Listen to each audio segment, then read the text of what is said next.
बच्चों कुछ डाउट्स है जो बच्चों ने मुझे भेजे क्लास 10th के, तो उनके सॉल्यूशन या उनके कुछ इजी वे हम डिस्कस करते हैं इस ट्यूटोरियल में, क्योंकि मैथ का एग्ज़ाम आने वाला है। तो इन बिटवीन जब भी आपको टाइम मिले तो आप इसको देख सकते हैं। ये कुछ क्वेश्चन पिछले साल के पेपरों से लिए गए हैं, जो डाउट्स है बेसिकली मोस्टली बच्चों ने जो दिए प्रैक्टिस करके। तो देखिए, जैसे पहला क्वेश्चन आया कि जनरली हमारी हैबिट होती है कि हम क्वेश्चन देखते हैं और इसको सॉल्व करने बैठ जाते हैं, जबकि हमें क्या करना चाहिए कि वो क्वेश्चन को ध्यान से पढ़ना चाहिए कि कई बार क्या होता है हमारे पास ईजी वे भी निकल आता है। जैसे कि यहाँ पे अगर हम नोटिस करें तो यहाँ पे न्यूमरेटर के अंदर हमारे को जो रिलेशन दिया हुआ है वो sine square plus cos square दिया हुआ है, और हमें पता है कि sine square theta plus cos square theta तो 1 होता है। यानी बेसिकली इस क्वेश्चन में हमें न्यूमरेटर में कॉस और साइन की वैल्यू निकालने की ज़रूरत नहीं है। ज़्यादातर स्टूडेंट्स को देखा गया है वो क्या करते हैं, यहाँ से ट्रायंगल सॉल्व करके और सारी वैल्यू निकाल के पुट करने की शुरू कर देते हैं, और जबकि ये लेंथी हो जाता है। तो बेसिकली हमसे जो पूछा गया है ये दिस इज़ क्या पूछा है, sine square plus cos square. ऊपर वाला तो पावर 1 हो गया, तो हमें बेसिकली 1/sec की वैल्यू पूछी है, और 1/sec क्या होता है, कॉस है। तो हमसे बेसिकली कॉस की वैल्यू पूछी हुई है। तो अगर हम इसको ट्रिग्नोमेट्री से सॉल्व करना चाहें कि जिसमें हमें tan ए पता है 3/4 का रेशियो है, तो हम क्या करते हैं, tan होता है परपेंडिकुलर अपॉन बेस, तो हम इसको 3 की और 4 के ले लेते हैं जनरली, क्योंकि रेशियो है ना 3/4, तो हम इसको 3 के और 4 के ले लेना चाहिए। बट अगर एमसीक्यू है तो इसको 3:4 भी ले सकते हैं, जिससे हमें सॉल्व करके पाइथागोरस थ्योरम से ये 5 के आ जाएगा, या अगर आप 3 और 4 लेंगे तो 5 आ जाएगा, क्योंकि ना पाइथागोरस ट्रिपलेट कुछ होते हैं 3 4 5। अगर आप याद कर लें कि ये पाइथागोरस ट्रिपलेट है और इसमें लॉन्गेस्ट साइड अगर मैं नहीं दिया तो वो 5 ही आएगी। तो अब हम यहाँ से कॉस निकालना है, तो कॉस होता है बेस अपॉन हाइपोटेन्यूज। तो जब हम इन दोनों का रेशियो करेंगे तो ये आ जाएगा 4k/5 के, यानी सॉल्व करके आ गया 4/5। ऑप्शन बी हमारी करेक्ट हो जाएगी। तो अब नोटिस करेंगे कि with in fraction of seconds, मतलब बहुत आसानी से क्वेश्चन सॉल्व हो सकते हैं अगर हम ध्यान से क्वेश्चन को देखें। एक और क्वेश्चन देखते हैं बेटा। ये क्वेश्चन जो आया होता है बीपीटी थ्योरम पे है। बीपीटी थ्योरम में हमने पढ़ा हुआ है कि अगर एक ट्राइंगल के अंदर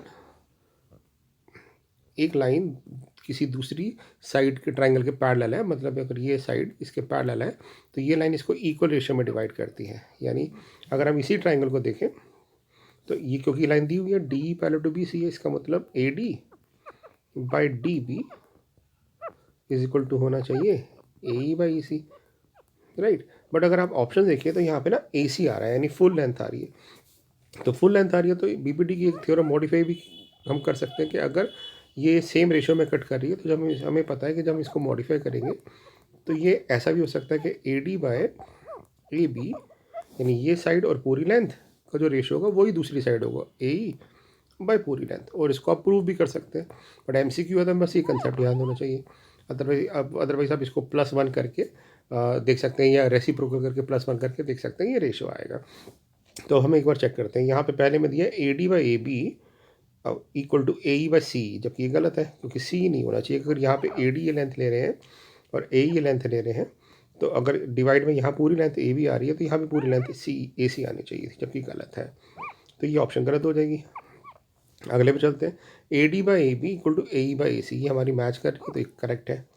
यहाँ पे देखें ए डी यानी ये लेंथ ले रहे हैं और ए ये ले रहे हैं, डिवाइड बाई बी डी, अगर बी डी ले रहे हैं तो ई सी होना चाहिए था, ये भी गलत है। इधर देखें A D by A B पूरी फुल लेंथ ले रहे हैं तो यहाँ ए सी आ गया, जबकि गलत है, तो ये भी रॉन्ग है। तो हमारी ऑप्शन बी करेक्ट हो जाएगी। तो बी पी टी थ्योरम की एक्सटेंशन लगी हुई है यहाँ पे। इस क्वेश्चन को हम दो तरीके से समझ सकते हैं। एक हो सकता है कि हम ना, क्योंकि आप देखिए सारी ऑप्शन हमें टैन में कन्वर्ट करके चाहिए और यहाँ पे सेक दी है, तो हम ये रिलेशन यूज़ कर सकते हैं कि सेक स्क्वायर थीटा जो होता है वो हमारा 1 + tan स्क्वायर थीटा होता है। ये रिलेशन यूज़ कर सकते हैं कि दोनों जगह सेक आ रहा है वो पुट कर दो। अदरवाइज एक और ऑप्शन हो सकता है तरीका, अगर आप नोटिस करें यहाँ पे, तो हम यहाँ देख रहे हैं कि सेक स्क्वायर थीटा ना कॉमन आ रहा है यहाँ से। तो सेक स्क्वायर थीटा अगर मैं कॉमन ले लूँगा तो यहाँ पावर 4 थी, तो यहाँ सेक स्क्वायर थीटा -1 बच जाएगा, और सेक स्क्वायर थीटा -1 जब आप 1 को इस साइड ले जाएंगे तो यानी ये जो ब्रैकेट है ये बन जाएगा हमारे पास tan स्क्वायर थीटा, और ये सेक स्क्वायर थीटा जो होता है ये होता है 1 + tan स्क्वायर थीटा। तो अगर मैं इस ब्रैकेट को ओपन करूँगा तो मेरे पास आ जाएगा tan square theta plus tan 4 theta. तो हमारे पास ऑप्शन ये करेक्ट हो गई, राइट। तो ऑप्शन सी करेक्ट हो जाएगी यहाँ पे। चलते हैं अगले क्वेश्चन की तरफ। ये हमारे पास एमसीक्यू नहीं, इधर डायरेक्ट क्वेश्चन है, ये भी बीपीटी थ्योरम का एक्सटेंशन है। देखिए हमें दे रखा है AD3 BD4 AC ये पूरी लेंथ 14 है, तो हम क्या करते हैं, क्योंकि हमें AE निकालना, आप इसको x मान लो, तो ये हो जाएगी 14 माइनस एक्स। तो अब अगर BPT थ्योरम लगाएं तो 3/4 यानी this by this should be equal to x/14 minus x हो जाएगा। क्रॉस मल्टीप्लाई कर देते हैं बेटा, है ना। तो ये आ जाएगा 3/14 the 42 minus 3x equal to 4x। तो 42 इक्वल टू 7x आ गया, और x की वैल्यू हमारे पास 6 सेंटीमीटर आ जाएगी, राइट। तो ये 6 हो जाएगा, और अगर ये पूछते तो ये 8 हो जाता है, तो 8 सेंटीमीटर ये हो जाता है और 6 सेंटीमीटर ये हो जाता है। अगले में कह रहा है कि प्रूव करो QSM, यानी ये ट्राइंगल और ये ट्राइंगल सिमिलर है। तो आप देखिए यहाँ पे कि ये दोनों ना राइट एंगल ट्राइंगल है। कैसे, ये 90 डिग्री अगर दिया हुआ है ये एंगल, यहाँ पे ये एंगल 90 डिग्री दिया हुआ है, तो ऑब्वियसली ये भी 90 हो जाएगा, ठीक है। तो हम बेसिकली सिमिलर ट्राइंगल में क्या दिखाना है कि कोई भी 2 या 3 एंगल सेम हो जाए। यहाँ पे साइड का कोई रिलेशन नहीं है, हम एंगल दिखा देंगे। तो ये देखिए एक एंगल 90 हो गया, ये हमारे पास वर्टिकली ऑपोजिट एंगल हो गया, इसको 1 और 2 नाम दे देते हैं। लेट अस से ये 1 है और ये 2 है, तो हम कह देंगे angle 1, angle 2 vertical opposite angle है, एंगल MSQ, और एंगल TMP 90 डिग्री है। और अगर 2 एंगल इक्वल है तो तीसरा ऑब्वियसली इक्वल होगा, बट अगर आप दिखाना चाहे तो दिखा भी सकते हैं, otherwise if 2 angles are equal third is also equal. तो बाय ए क्राइटेरिया ये दोनों ट्राइंगल हमारे जो हो जाएंगे सिमिलर हो जाएंगे। तो 2 मार्क के क्वेश्चन है ये, तो डायरेक्ट क्वेश्चन है। बस हमें क्या करना है, जो भी क्वेश्चन हमें दिया हुआ है जी, या जो भी रिलेशन में प्रूव करना है, उस ट्राइंगल पे सीधा नज़र जानी चाहिए आपकी, क्वेश्चन बहुत आराम से हो जाएगा, ठीक है। अगले पे चलते हैं। ये भी बहुत डायरेक्ट क्वेश्चन था कि यहाँ कह रहा है कि ना ये शेडेड एरिया का रीजन है, तो हम देख पा रहे हैं कि ये जो शेडेड रीजन है वो बेसिकली क्या है, this square minus this quadrant, quadrant मतलब सर्कल का 1/4, ठीक है। तो सर्कल का एरिया जो होता है वो होता है πr², बट क्योंकि उसका 1/4 है तो डिवाइड बाय 4 कर देंगे। तो बेसिकली हम ये शेडेड एरिया का रीजन एरिया कैसे निकालेंगे, एरिया ऑफ स्क्वायर जो होता है साइड स्क्वायर, तो यानी 100 में से πr² माइनस कर देंगे तो हमारा आंसर आ जाएगा। तो कर देते हैं शेडेड एरिया। तो पाई की वैल्यू अभी हम पुट कर देंगे, आर की वैल्यू हमें दी हुआ रेडियस 5, तो ये हो जाएगा 25, और इसको सॉल्व करके आपका आंसर आ जाएगा, राइट। तो इसको हम वैल्यू पुट करके भी दे सकते हैं, नहीं तो आप 25 कॉमन भी ले सकते हो, लेना चाहो तो it's totally up to you. तो ये हमारे पास हो जाएगा 4 माइनस π/4, इसको सॉल्व कर देंगे तो हमारा आंसर आ जाएगा, राइट। तो बेसिकली अप्रोच की बात कर रहा हूँ, हम डिस्कस अप्रोच कर रहे हैं, कैलकुलेशन तो आप कर लेंगे, तो हम इसके बाद आगे चलते हैं, ठीक है बेटा। यहाँ पे ये दिया हुआ है पी ए टेंजेंट है, और हमें पता है कि जब टेंजेंट की बात करते हैं तो ये टेंजेंट इस पर परपेंडिकुलर होता है, तो यानी ये पाइथागोरस थ्योरम लगा सकते हैं। यहाँ पे OP लेंथ 10 दी हुई है, ये लेंथ हमारे पास 10 है, यानी हाइपोटेन्यूज 10 हो गया। PA हमारे पास 8 है, और हमसे ये नहीं पता इस ट्रायंगल में, तो जब हम इसमें पाइथागोरस थ्योरम लगाएंगे तो ये बन जाएगा x² plus 8² equal to 100, x² आ जाएगा हमारे पास 100 माइनस 64 यानी 36। तो इसका मतलब है x की वैल्यू आ जाएगी हमारे पास 6। तो अगर हम कई बार क्या होता है ना, हम क्वेश्चन को पूरा नहीं पढ़ते, हमने यहाँ x तो निकाल लिया है, हमें निकालना क्या है डायमीटर, और x तो हमारा रेडियस है, तो डायमीटर जो होगा वो इसका डबल हो जाएगा बेटा, तो 12 सेंटीमीटर हमारा आंसर आ जाएगा, ठीक है। अगले क्वेश्चन में चलते हैं। ये क्वेश्चन भी बहुत आसान है, बट जनरली क्या हमें करना चाहिए, अगर क्वेश्चन टैन कॉट में हो तो कोशिश करो आप इसको साइन कॉस में कन्वर्ट कर दो। तो कॉट ए को क्या लिख सकते हैं, कॉस बाय साइन, राइट। इसको मैंने ऐसे लिख दिया, ठीक है, बहुत आसान है, 2 लाइनर क्वेश्चन है बिल्कुल।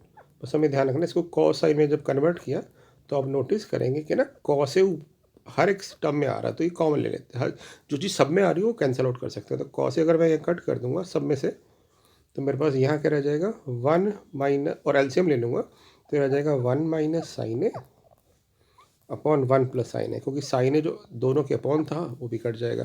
तो जब ऐसी कोई फॉर्म आ जाती है तो हम क्या करते हैं रेशलाइज, तो इसको आप क्या कर दोगे रेशलाइज, रेशलाइज मतलब जो भी डिनोमिनेटर में उसके ऑपोजिट साइन से मल्टीप्लाई कर देंगे, ठीक बात है। तो ऊपर क्या बन जाएगा, ऊपर बन जाएगा 1 माइनस साइन ए और 1 माइनस साइन ए, यानी 1 माइनस साइन ए का होल स्क्वायर। नीचे क्या आ जाएगा 1 प्लस साइन है और 1 माइनस साइन है, जो जाएगा A² माइनस B² की प्रॉपर्टी से 1 माइनस साइन स्क्वायर थीटा यानी कॉस स्क्वायर थीटा। तो जब आप इसको होल स्क्वायर को कॉमन ले लोगे तो ये बन जाएगा 1 minus sign A upon cos A का होल स्क्वायर। अब जब इसको सेपरेट करेंगे तो क्या आ जाएगा हमारे पास 1/cos ए, अलग अलग कर सकते हैं ना इसको, तो स्क्वायर के अंदर ही कर देंगे सेपरेट, तो 1/cos ए बन जाएगा सेक ए, और sign A by cos A बन जाएगा tan है, और आप देखेंगे ये प्रूव हो जाएगा। और इस क्वेश्चन को आप राइट साइड से भी ट्राई कर सकते थे, दोनों तरीके हमारे पास पॉसिबल है, राइट। तो इस तरह से ये क्वेश्चन को करा जा सकता है। यहाँ चलते बेटा, हमें एक थ्योरम पता है कि अगर किसी पॉइंट से किसी सर्कल पर टेंजेंट खींचेंगे तो इक्वल लेंथ पे होते हैं, यानी अगर इस साइड 10 है तो ये भी साइड 10 होगा। यहाँ पे r जो है RZ भी टेंजेंट है, RY भी टेंजेंट है, तो अगर ये 6 है तो ये भी 6 हो जाएगा, राइट। ऐसे यहाँ पे ये अगर 8 है तो ये भी 8 हो जाएगा। तो हमसे क्या पूछा गया, पेरीमीटर ऑफ द ट्राइंगल, तो कितना आसान है, देखिए पेरीमीटर पूछा है तो सारी साइड का सम हो जाएगा। अब हमारे पास हर लेंथ मिल गई है, ये हो गई 16, ये हो गई 14 और ये हो गई 18, तो ये बन जाएगा 30 एंड 18 48 सेंटीमीटर हमारे पास पेरीमीटर आ जाएगा। आते हैं हम लास्ट डाउट पे, देखिए बिल्कुल बीपीटी थ्योरम ही है। यहाँ पे ये कह रहा है कि EG पैरेलल टू CB है, यानी ये लाइन इसके साथ पैरेलल है। तो अगर आप इस ट्राइंगल को नोटिस करें और ये लाइन साइड पैरेलल है, तो इसका मतलब this by this should be equal to this by this आना चाहिए। तो पहला रिलेशन लिख देते हैं हम कि EE by EC should be equal to AG by GB आ जाएगा, ठीक है। इसी क्वेश्चन को 1 मान लेते हैं। अब वो दूसरा रिलेशन क्या कह रहा है, दूसरे पे चलते हैं। अब वो कह रहा है FG, यानी ये side FG parallel to BD है, तो इसका मतलब इसमें जब लगाएंगे तो this by this should be equal to this by this हो जाएगा, सेम रेशियो में कट करेगा, राइट। तो अभी हम यहाँ कह देंगे कि AG by GB should be equal to AF by FD। अब आप नोटिस करें ये भी और ये भी दोनों बराबर है, यानी अगर 1 इक्वल टू 2 है और 2 इक्वल टू 3 है तो इसका मतलब 1 और 3 आपस में बराबर होंगे, तो इसका मतलब है AE by EC is equal to AF by FD हो जाएगा, और यही हमें प्रूव करना था। तो बेसिकली ये कुछ डाउट थे कुछ बच्चों के जो मुझे भेजे थे, तो मैंने वो सॉल्व कर दिया। आई होप आपको ये क्लियर हो गए होंगे, और नहीं हुआ है तो मुझे बताइएगा, मैं दोबारा एक बार एक्सप्लेन कर दूंगा और डिफरेंट वे से, ठीक है। Thank you.